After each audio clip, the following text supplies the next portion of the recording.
to go through with the Brexit deal? No, of course it isn't. It's using the proper procedures of the Conservative Party when the policy that has come forward does not meet what we promised our voters. The Conservative Party referendum, on which almost all Conservative MPs stood, said specifically that we would leave the customs union. It did not have any small print saying, oh, unless we decide to have a backstop that is a permanent customs union that is harder to leave than leaving the European Union under Article 50. This sounds and looks like a coup. I think a coup is when you use illegitimate procedures to try and overturn somebody who is in office. This is working through the procedures of the Conservative Party. It is therefore entirely constitutional, and dare I say to Newsnight, coup is the wrong word. Well, what has been achieved today is not Brexit, and it divides, well, the law to leave has already been passed.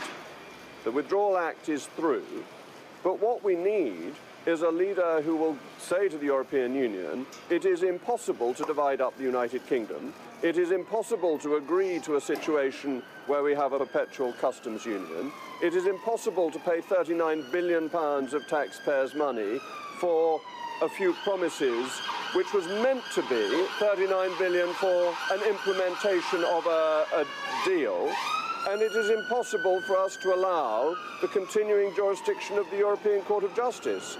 That the problem is that the negotiations have given away on all the key points.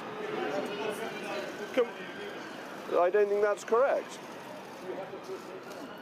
We'll have to wait and see. Laura, please.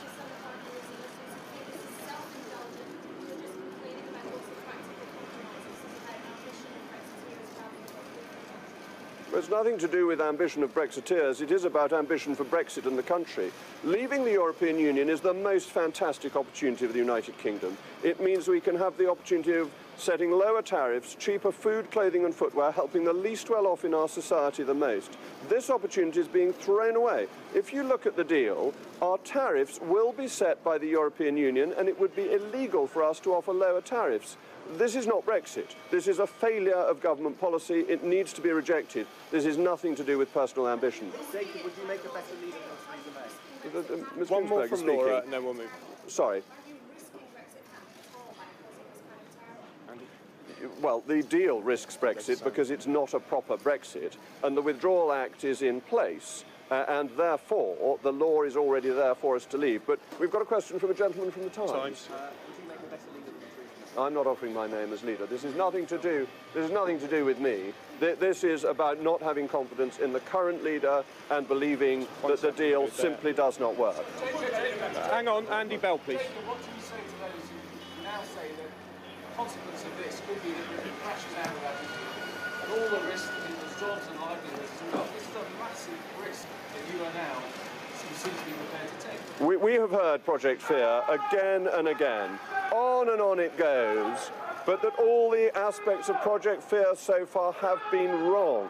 We were promised a punishment budget. That never happened. We were promised an increase of unemployment by 800,000 by voting to leave. That did not happen. We trade with other countries on World Trade Organization rules. It takes 6 seconds for goods to be cleared at Southampton. We do not need to trade on anything other than WTO rules. That will be an economic success and we'll be free to determine our own future. Democracy will win.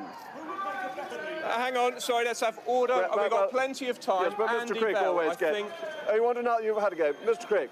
Okay. Who would make a better leader than Mrs. May? The Conservative Party is lucky to be full of talent, and there are many, many people. You asked me that on the stairs coming down.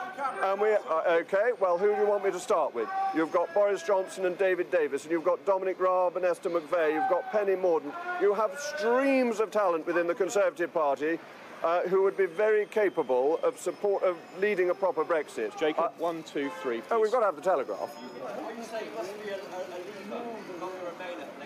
I think one of the problems was having a Remainer, and that I recognise that compromises will need to be made, but the difficulty with having a Remainer is that people feel the compromises are made in a Remain direction rather than in a Leave direction.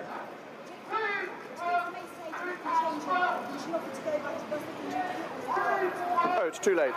You can't write a letter of no confidence. You can't come to a decision that you have no confidence over many, many months and then wake up the next morning and say it was a Dallas-style dream and I never really did it. So, no. My final decision after the Prime Minister's statement this morning, but I'd come pretty much to the conclusion that this was likely once I'd had the chance to read the papers last night. Can you go to Ross and then Rob, please, and then you?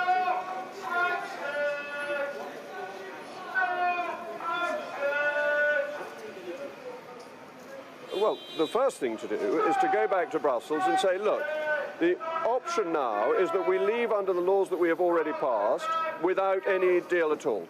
And that therefore we will move straight to World Trade Organization terms. We will be a third country and we will operate on that basis, the basis with which we operate with the rest of the world. Bear in mind, only 7% of the world's population lives in the European Union. So our dealings with the rest of the world are very important. But I think it would be sensible to make a generous offer to the EU, a generous offer on EU nationals' rights in this country, on money for a transition implementation period. So I think there are things that could be offered and it would be wise to offer. Rob, please. To follow up on that, why is the EU going to give you a deal, or whoever your new leader is, a deal that they wouldn't give to Theresa May, that they wouldn't give to Dominic Raab, they wouldn't give to David Davis? Well, I don't think Dominic Raab and David Davis had much say in this. I think we know full well that it was negotiated by the person. It was being run by Downing Street. We know that very clearly. And you will remember the machinery of government written ministerial statement that was put out in July that made it quite clear the negotiations were being run from Downing Street and the Cabinet Office. So they weren't in charge of them. We didn't ask for the right things. And we asked for this customs union backstop. The British government asked to tie us into this ridiculous customs union backstop. If you can, speak up just a little bit. This gentleman, please. It's a sign of a lack of support for your position that 48 letters haven't been sent to Graham Brady by the end of today. Not by the end of today, but yes, if nobody else follows, if you lead people and everybody hides in a cupboard, that would not be a great position to be in. That is obviously true. I think the letters will go in, but I'm not giving a time frame. Gentleman here, please. Yep. I don't think there's much point in a Brexit secretary when it's all being run from Downing Street.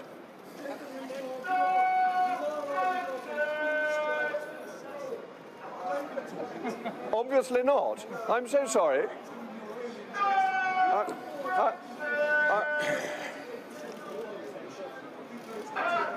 Well,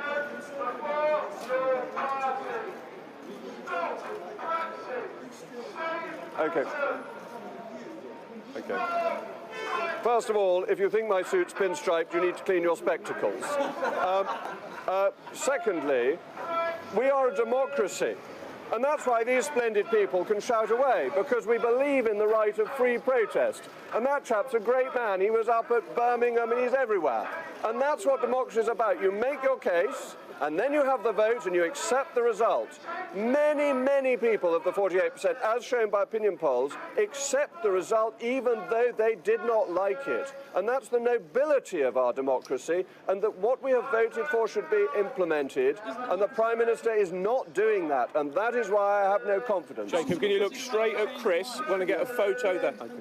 Yeah. I think it can be done quite quickly. I think the parliamentary processes can be sped up. And bear in mind, the Conservative Party now has a list of members at central office. It doesn't have to go around the country asking who the members are. Oh, not months, but I think weeks. I think it would be unrealistic to do it faster than that. Isn't democracy the right to change your mind? Of course people can change their mind, but how do they indicate they've changed their mind? We have a system.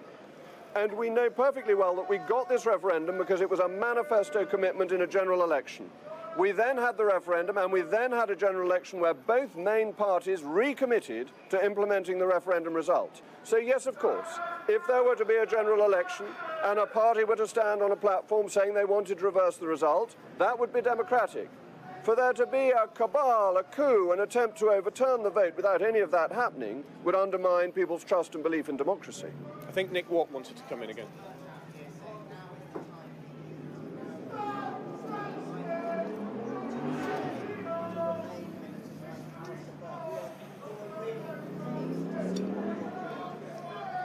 People always call for unity when the policy that they're following is wrong. It's the standard patter of Conservatives when they note that there is failure in the air.